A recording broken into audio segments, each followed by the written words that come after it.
कहने को हम दुनिया की चौथी बड़ी अर्थव्यवस्था बन चुके हैं। जापान को पीछे छोड़ दिया है हमने, लेकिन ये सारी बातें सिर्फ कहने की हैं। असल हकीकत इस दावे से ठीक उल्टी है और इसका ताजा उदाहरण है ये वीडियो। ये हमारे देश की जनता है। गेट खुलते ही 5 किलो राशन के लिए ऐसे भाग रही है जैसे उनका जीवन इसी पर टिका हो, इसी राशन के सहारे उनका पेट पल रहा हो।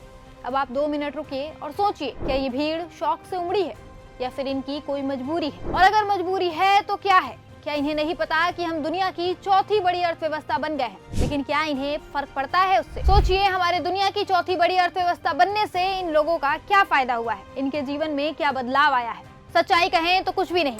ये आज भी सरकार की तरफ से मिल रहे 5 किलो राशन के सहारे जी रहे हैं।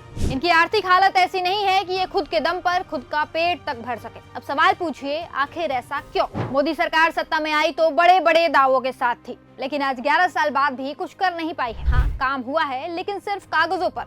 और जो असल में हुआ है वो सिर्फ अमीरों के लिए। अमीरों का कर्ज माफ हुआ, अमीरों के लिए प्रोजेक्ट्स तैयार किए गए हैं, लेकिन जो असल में जरूरतमंद जनता है उनके लिए क्या हुआ है? तो जवाब है कुछ भी नहीं। उन्हें तब भी झूठे वादों में फंसाया गया और आज भी जुमले सुना सुना कर उनका मन बहलाया जा रहा है। मात्र 5 किलो राशन के लिए भीड़ के रूप में खड़ी ये जनता इस बात की सबसे बड़ी गवाह है। ये भीड़ 11 सालों की गाथा सुना रही है। इसी साल फरवरी के महीने में एक रिपोर्ट सामने आई थी। ब्लूम वेंचर्स के इस इंडस वैली एनुअल रिपोर्ट 2025 में पता चला कि देश की करीब 100 करोड़ जनता यानी 90% लोग अपनी मर्जी से खर्च करने की ताकत नहीं रखते। ये लोग जरूरत के अलावा सामान या सुविधाएं नहीं खरीद सकते। इस रिपोर्ट में बताया गया कि देश के केवल 10% लोग यानी 13 से 14 करोड़ लोग अर्थव्यवस्था को चला रहे हैं, क्योंकि ये लोग ही सबसे ज्यादा खर्च करते हैं और देश की तरक्की में बड़ा रोल निभाते हैं। रिपोर्ट ने साफ साफ कहा कि देश में अमीर लोग और अमीर हो रहे हैं, लेकिन उनकी तादाद नहीं बढ़ रही। यानी जो पहले से पैसे वाले हैं वो ज्यादा कमाई कर रहे हैं और जो गरीब हैं वो आज भी गरीबी में जी रहे हैं। इस रिपोर्ट के हिसाब से गरीब का हाल हर साल और बुरा हो रहा है।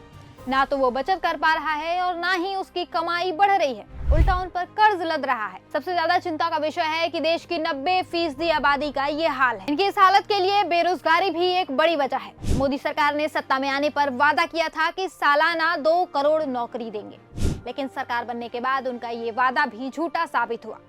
आज बेरोजगारी अपने चरम पर है। हालत ये हो गई है कि एक सिक्योरिटी गार्ड की नौकरी के लिए हजारों मास्टर्स और पीएचडी किए हुए लोग कंपटीशन कर रहे हैं। सफाई कर्मचारी के लिए भी योग्यता से ज्यादा पढ़े लिखे हुए युवा फॉर्म भर रहे हैं। एक एक नौकरी के लिए हजारों की भीड़ इकट्ठी हो जा रही है। रेलिंगें टूट जा रही हैं भीड़ की वजह से। हर कुछ महीने में ऐसे वीडियोस वायरल हो रहे हैं जो देश की जमीनी हकीकत को उजागर कर रहे हैं, लेकिन इसके बाद भी मोदी सरकार की आंखों में शर्म नाम की कोई चीज नहीं है। वो आज भी जनता के सामने आ रहे हैं तो 2-4 जुमले और सुना कर जा रहे हैं। यह है मोदी सरकार की हकीकत। अब जो अंधभक्त चौथी बड़ी अर्थव्यवस्था का गाना गा रहे हैं, पूछिए उनसे कि 5 किलो राशन के लिए इतनी बड़ी भीड़ क्यों जमा हो रही है? क्यों एक चौकीदार की नौकरी के लिए युवाओं को कंपटीशन करना पड़ रहा है? क्यों देश की 90% आबादी आर्थिक तंगी से जूझ रही है?